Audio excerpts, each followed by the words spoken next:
ہمارا آج کا جو موضوع ہے وہ ہے ہمارے نظام تعلیم کی جو خوبیاں ہیں، جو خامیاں ہیں اور جو معیار ہے، اس سلسلے میں آج ہم نے بات کرنی ہے۔ تو جیسا کہ میں نے اپنے پروگرام کے آغاز میں کہا کہ ہمارے نظام تعلیم جو کہ ہمارے معاشرے میں ہمیں نظر آ رہا ہے، سر اس سلسلے میں میرا آپ سے پہلا سوال یہ ہوگا کہ تعلیم کیوں ضروری ہے؟ بسم اللہ الرحمن الرحیم۔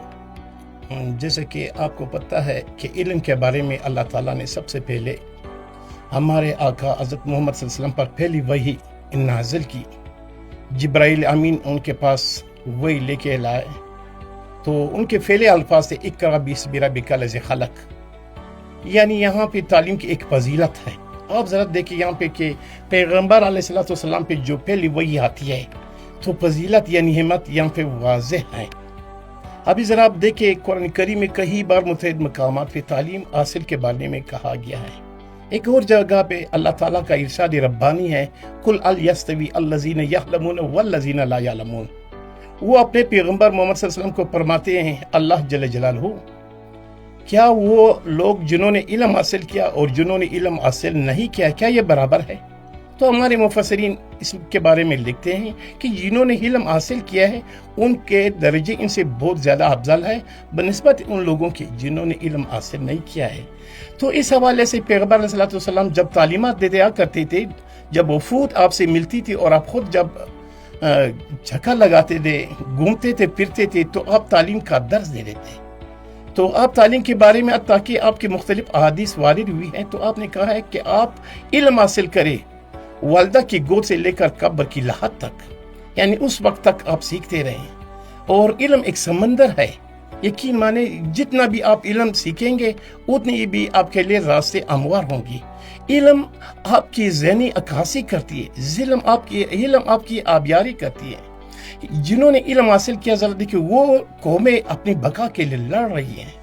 ذرا آپ خود اندازہ لگائے، ہمارے پاکستان کے علاقے اسپیشلی بلوچستان کے جو شہری علاقے ہیں بنسبت دیہاتی علاقوں کے یہ بڑے آگے ہیں تعلیم کے حوالے سے، چونکہ یہاں پر بڑے اچھے تعلیمی ادارے ہیں اور دیہات میں یہ ادارے نہیں ہیں۔ تو اسی لیے ہم کہتے ہیں کہ کیا کہتے ہیں، اس کی مساوات برابر یہ نہیں ہے، یعنی یکسانیت نہیں ہے، چونکہ یہاں پہ جو ہمیں تعلیم کے مواقع ملتے ہیں شہر میں، پرائیویٹ اسکول کی شکل میں، سرکاری اسکول کی شکل میں، ابھی کوئٹہ میں ٹیکنیکل اسکول ہے، کوئٹہ میں اچھے پرائیویٹ ادارے ہیں۔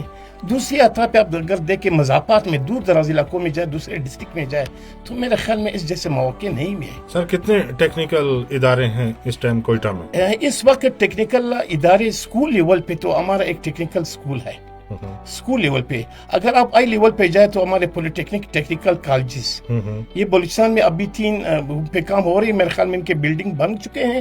اور اس کے علاوہ ویسے ہمارے یہ خوزدار انجینئرنگ کالجز جس کو کہتے ہیں، وہاں پہ ٹیکنیکل ایجوکیشن کے حوالے سے ڈگریاں دی جا رہی ہیں، سبق دیا جا رہا ہے ٹیکنیکل فنی تعلیم کے حوالے سے۔ جی آج کل کہا جاتا ہے کہ ایک عام نصابی تعلیم جو ہے اس کے ساتھ ساتھ ایک اسٹوڈنٹ کو اسکلفل بھی ہونا چاہیے اور ہنر کی طرف بھی توجہ دینی چاہیے۔ اس سلسلے میں government technical model high school جو اس وقت ہنر سکھا رہے، کون سے ہنر سکھائے جاتے ہیں وہاں پہ؟ جی میں اپنی بات کمپلیٹ کر رہا تھا، میں نے کہا آپ نے مجھ سے پہلے سوال کیا کہ کتنے ادارے ہیں۔ ابھی ہماری یونیسیف ڈونر آئی ہے بلوچستان میں، تو ان کے کولابریشن کے ذریعے ہمارے اسکول میں افتتاح ہوا ہے ٹیکنیکل ایجوکیشن کے حوالے سے مختلف سیکشنز میں، جس کو کہتے ہیں آئی ٹی سیکشن میں ہوا ہے اور ریفریجریشن میں ہوا ہے اور الیکٹریشین میں ہوا ہے، ان پہ کام ابھی جاری ہے۔ اس کے علاوہ مختلف ڈسٹرکٹ میں یہ یونیسیف کی ٹیم اور ہماری ایجوکیشن کی ٹیم تقریباً ہر ضلع میں یہ ٹیکنیکل ادارے کھول رہے ہیں اور تقریباً بہت سے ڈسٹرکٹ میں کام مکمل بھی ہو چکا ہے۔ اس وقت ہمارے اسکول میں اسپیشلی جو کام جاری ہے، میں نے کہا کہ اس میں ایک الیکٹریشین ہے، دوسری ہے ریفریجریشن ہے اور تیسری آئی ٹی کی ابھی افتتاح ہونے والی ہے، کام مکمل ہو چکا ہے۔ تو ہم اسکول میں تعلیم کے ساتھ ساتھ ٹیکنیکل ایجوکیشن بھی دیتے ہیں، چونکہ ایک ظاہر سی بات ہے کہ ایک گاڑی کے 2 پہیے ہوتے ہیں، ایک پہیہ ان کا ایجوکیشن ہے، تعلیم ہے، دوسرا اس کا پہیہ جو ہے وہ ہنر ہے۔ ایک بچہ اگر اسکلفل ہو، ہنرمند ہو اور اس کے پاس ایجوکیشن بھی ہو تو میرے خیال میں منزل مقصود تک پہنچنا ان کے لیے بے حد آسان ہوتی ہے۔ آپ خود اندازہ لگائیں کہ کسی کے پاس ایک ہنر ہے اور تعلیم ہے تو وہ فائنینشلی طور پہ اسٹیبل بھی ہو جائے گا، اس کی معاشی لیول جو گرتی ہوئی ساکھ تھی وہ بچ جائے گی۔ وہ بچہ جو علم